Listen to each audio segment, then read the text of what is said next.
হালালভাবে এখনকার সময় যদি কন্টেন্ট বানাইতে হয় তাহলে সর্বোপরি যে জিনিসটা খেয়াল রাখতে হবে সেটা হচ্ছে স্টোরি। ওকে।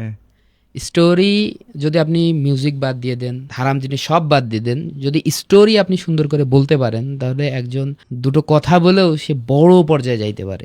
এই জন্য আমরা আসলে স্টোরি কিভাবে বলতে হয়, যেমন বাংলাদেশে যারা সব থেকে মানে ভালো গল্প বলতে পারে তাদের গল্প শোনা, গল্প কিভাবে বলতে হয়, কতটুকু বলতে হয়, একজন মানুষ কথা বললে আমি কতটুকু শুনি, এই জিনিসগুলো বোঝা। এবং আরেকটা জিনিস সেটা হচ্ছে যে কোনো গল্পকে, যে কোনো জিনিসকে তিনটা ভাগে ভাগ করা। অ্যাক্ট ওয়ান, অ্যাক্ট টু আর অ্যাক্ট থ্রি। আমার আচ্ছা। গল্পের শুরু, মাঝখানে কি হবে এবং শেষ।